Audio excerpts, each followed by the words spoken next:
அனைவருக்கும் வணக்கம். கடகராசிக்காரர்களுக்கு காத்திருக்கும் மகிழ்ச்சி என்று சொல்லக்கூடிய வகையில் செப்டம்பர் மாதத்தில் எந்தெந்த நிகழ்வுகள் அமையப் போகின்றன என்பதை ஆராய்ந்து பார்க்கும்போது கடகராசிக்காரர்களை பொறுத்தவரைக்கும் இந்த செப்டம்பர் மாதத்தில் நீங்கள் நினைப்பதை காட்டிலும் பல அதிரடியான மாற்றங்களையும் வாய்ப்புகளையும் நிறைவாக சந்திக்கக்கூடிய வகையில் பல்வேறு வகையான நல்ல சந்தர்ப்பங்கள் உறுதியாகவே உங்களுடைய வாழ்வில் ஏற்பட போகிறது. ஏனென்றால் இந்த வேளையில் மிகவும் அற்புதமான அமைப்பில் விளம்பருகிறாருங்க சனி. அது மட்டுமல்லாது புதன் உச்சம் பெறுகிறார். எனவே நீங்கள் நினைப்பதை காட்டிலும் பல காரியங்களை முன்னேற்றம் நிறைந்தவையாக மாற்றிக்கொள்வதோடு மட்டுமல்லாது கடகராசிக்காரர்களுடைய வாழ்வில் காத்திருக்கும் மகிழ்ச்சி என்று சொல்லக்கூடிய வகையில் பல இனிமையான நிகழ்வுகள் நிச்சயமாக உங்களை தேடி வருகிறது. ஆனால் அதே வேளையில் சாதகமற்ற அமைப்பில் அஷ்டமத்தில் ராகுவும் சுகஸ்தானத்தில் மிக வலுவாக மங்களக்காரகன் என்று சொல்லக்கூடிய செவ்வாய் நுழைவதும் சற்று சாதகமற்ற அமைப்பாக பார்க்கப்படுகிறது. சின்ன சின்ன தடைகள் ஏற்பட்டாலும் அவற்றை தவிடுபடியாக்கக்கூடிய வகையில் குருவினுடைய பார்வை சிறப்பாக அமைவதால் நீங்கள் எதிர்பார்ப்பதை காட்டிலும் இந்த வேளையில் சாதகமாகவும் சாதகமற்ற சூழலிலும் கிரகநிலைகள் வலம் வந்தாலும் கூட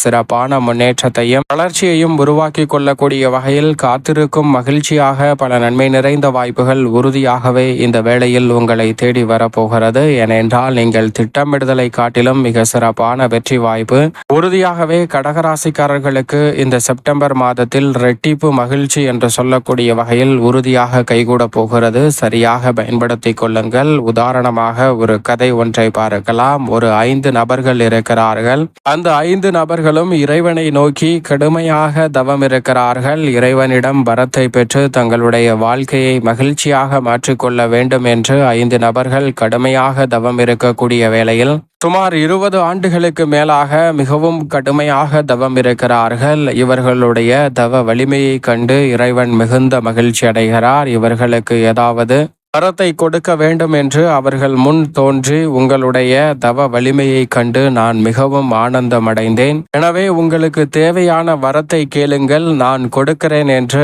கடவுள் சொல்கிறாருங்க. அதற்கு முன்பாக 2 கட்டளைகளையும் சொல்லிவிடுகிறார். அதாவது டேர்ம்ஸ் அண்ட் கண்டிஷன் என்று சொல்லக்கூடிய வகையில் கடவுள் சில நிபந்தனைகளையும் கொடுக்கிறார். அதில் முதல் நிபந்தனை என்னவென்றால் இயற்கைக்கு மாறாக சாகா வரம் உள்ளிட்டவற்றை நிச்சயமாக கேட்கக்கூடாது. இயற்கைக்கு மாறாக இருப்பதை நான் தரமாட்டேன் என்று சொல்லிவிடுகிறார். அது மட்டுமல்லாது ஓயாமல் தினமும் நீங்கள் எனக்கு தோன்றி எனக்கு காட்சியளிக்க வேண்டும் என்ற வரத்தையும் கேட்கக்கூடாது. ஏனென்றால் கோடான கோடி பக்தர்கள் இருக்கிறார்கள், அவர்களையும் நான் பார்க்க வேண்டும். உங்களை மட்டும் ஓயாமல் வந்து பார்த்து கொண்டிருக்க முடியாது என்பதையும் தெரிவிக்கிறார். இப்போது மட்டும்தான் உங்களுக்கு காட்சியளிப்பேன், உங்களுக்கு என்ன வரம் வேண்டுமோ கேட்டு பெற்று மகிழ்ந்திடுங்கள் அப்படின்னு சொல்கிறாருங்க. இதை கேட்ட முதல் நபர் விரைவாக வந்து ஒரு மிகப்பெரிய லிஸ்ட் கொடுக்கிறார். மிகப்பெரிய பங்களா வேண்டும், கார் வேண்டும், சௌகரியமான சூழல் வேண்டும், செல்வ செழிப்பு வேண்டும் என மிகப்பெரிய லிஸ்ட கொடுக்கிறார். அதை அனைத்தையும் இறைவன் பார்த்துவிட்டு இவை அனைத்தும் உனக்கு கிடைக்கிறது என்று சொல்லிவிடுகிறார். அவனும் மிகப்பெரிய செல்வந்தனாக ஆடம்பரமாக மிகுந்த மகிழ்ச்சியாக வாழ ஆரம்பிக்கிறான். இரண்டாவதாக ஒரு நபர் வருகிறார். அவர் தன்னுடைய வாழ்வில் மிகப்பெரிய கண்டுபிடிப்புகளை கண்டுபிடிக்க வேண்டும். உலகம் என்னை நினைவில் வைத்துக் கொள்ளக்கூடிய வகையில் மிகப்பெரிய அளவிலான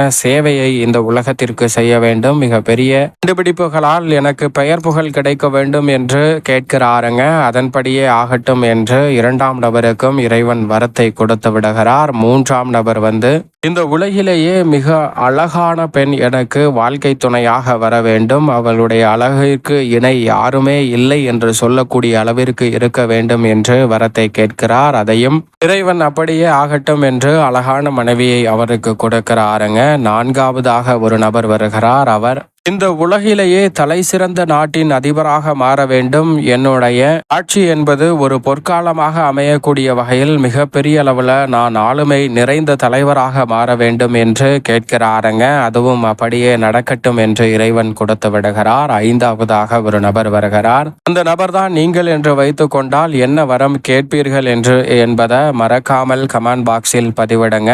நம்ம எல்லாரும் என்ன நினைப்போம், இந்த 4 நபர்களும் கேட்ட வரம் அத்தனையும் எனக்கு வேண்டும் என்று கேட்கலாம். அதுவும் நல்ல வரம்தான். ஆனால் அதே சமயம் தினமும் இறைவன் என்னை வந்து சந்தித்தால் போதும், அவரிடம் வேண்டியதை வாங்கிக் கொள்ளலாம் என்று தினமும் வர வேண்டும் என்று கேட்க முடியாது. ஏனென்றால் அவர் டேர்ம்ஸ் அண்ட் கண்டிஷன்லேயே அதை குறிப்பிட்டு காட்டிவிட்டார். நீங்கள் என்ன வரம் கேட்பீர்கள் என்று நினைத்து பாருங்கள். அப்படி கேட்கக்கூடிய வரம் உங்களுடைய வாழ்வில் அத்தனையிலும் காத்திருக்கும் மகிழ்ச்சியாக அமைய வேண்டும் என்பதை உணர்ந்து கேளுங்கள். அப்போது மிக பெரிய மாற்றம் கிடைக்கும். அந்த 5ஆம் நபர் என்ன கேட்கிறார் என்றால், எனக்கு மனக்குறையே இருக்கக்கூடாது, எப்போதும் மனக்குறை நீங்கி மகிழ்ச்சியாக இருக்க வேண்டும் என்று கேட்கிறாருங்க. அதை கேட்டவுடன் இறைவனும் அப்படியே ஆகட்டும் என்று வரத்தை கொடுத்துவிட்டு செல்கிறார். இந்த 4 நபர்கள், என்னடா மனக்குறை இல்லாமல் இருக்க வேண்டும் என்று கேட்கிறாயே, இதெல்லாம் ஒரு வரமா?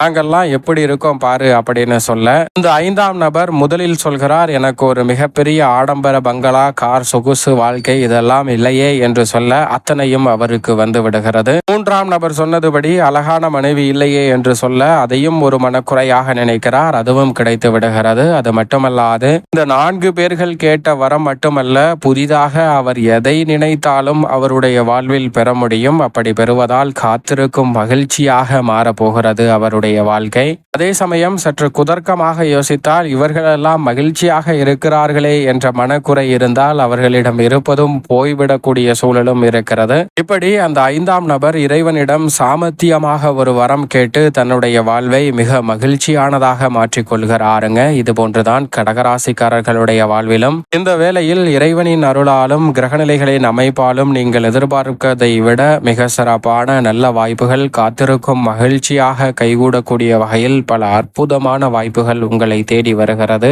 ஏனென்றால் இந்த வேளையில் 3 மற்றும் 12ஆம் இடத்தின் அதிபதியான புதன் 3ஆம் இடமான வெற்றிக்கே உரித்தான 3இல் உச்சம் பெறுகிறார், ஆட்சி பலமும் பெறுகிறார். ராசியின் நாதரான சந்திரனுக்கு நட்பு கிரகமாக இருக்கிறார். எனவே வெற்றிக்கே உரித்தான 3ஆம் இடத்தில் அவர் உச்சம் பெறுவதால் புதனின் உச்சத்தின் காரணமாக மதிநுட்பம் நன்கு வெளிப்படும். எதை எந்த நேரத்தில் செய்ய வேண்டும் என்று நினைக்கிறீர்களோ அதை அந்த நேரத்தில் செய்து முடித்து பொருளாதார ரீதியான வளர்ச்சியையும் உயர்வையும் சந்திக்கக்கூடிய வகையில் அற்புதமான வாய்ப்புகளும் சந்தர்ப்பங்களும் உறுதியாகவே கடகராசிக்காரர்களுடைய வாழ்வில் நிறைவாக அமைய போகிறது. அதோடு மட்டுமல்லாது புதிதாக வீடு, வீட்டுமனை, வாகனம், பொன்பொருள் சேர்க்கை போன்றவற்றில் முதலீடு செய்யக்கூடிய வகையிலும் நல்ல வாய்ப்புகளும் சந்தர்ப்பங்களும் நிறைவாக கிடைக்க போகிறது. நீங்கள் எதிர்பார்த்து காத்து கொண்டிருக்கக்கூடிய நல்ல தகவல் உறுதியாகவே உங்களை தேடி வருவதற்கான முதன்மையான வாய்ப்பையும் சந்தர்ப்பத்தையும் இந்த வேளையில் ஏற்படுத்தி கொடுக்கிறது. செல்வாக்கு அதிகரிக்கும். மக்கள் மத்தியில் நீங்கள் எதிர்பார்ப்பதை காட்டிலும் மிகப்பெரிய அளவிலான வளர்ச்சி காணக்கூடிய வகையில் பல நல்ல வாய்ப்புகள் அடுத்தடுத்து உங்களை தேடி வருவதற்கான முதன்மையான யோகத்தை பெற்றுக் கொடுக்கிறது.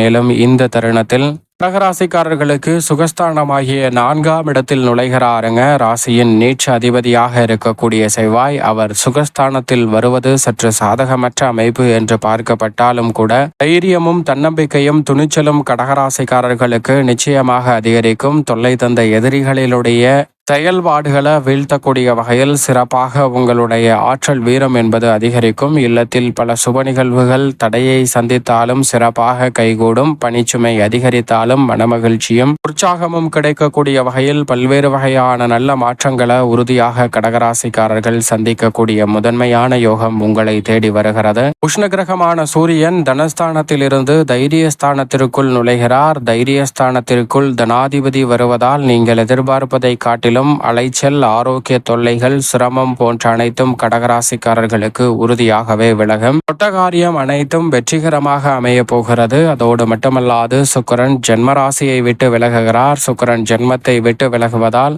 மனஸ்தானத்தை வலுப்படுத்துவதால் பொருளாதார ரீதியாக நல்ல வலுவான நிலையை அடையக்கூடிய வாய்ப்பும் சந்தர்ப்பமும் நிச்சயம் நிறைவாக உங்களை தேடி வருகிறது.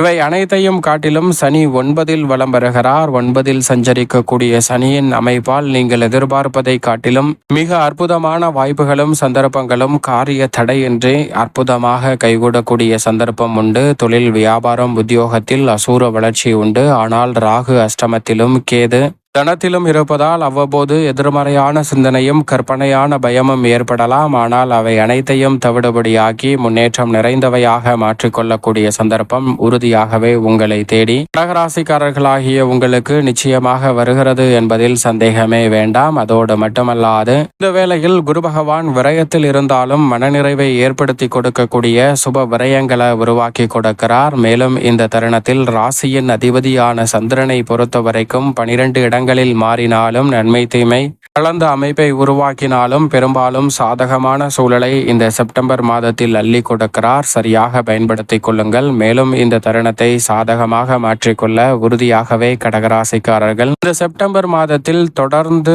4 வார வெள்ளிக்கிழமை விரதமிருந்து அருகாமையில் உள்ள ஆலயம் சென்று தீபம் ஏற்றி வழிபாடு செய்யுங்கள். இறைவனின் அருளால் நீங்கள் எதிர்பார்ப்பதை காட்டிலும் காத்திருக்கும் மகிழ்ச்சியாக உறுதியாகவே பல நன்மை நிறைந்த வாய்ப்புகளும் சந்தர்ப்பங்களும் மிக அற்புதமான வளர்ச்சியை கடகராசிக்காரர்களுடைய வாழ்வில் உறுதியாக பெற்றுத்தரும்.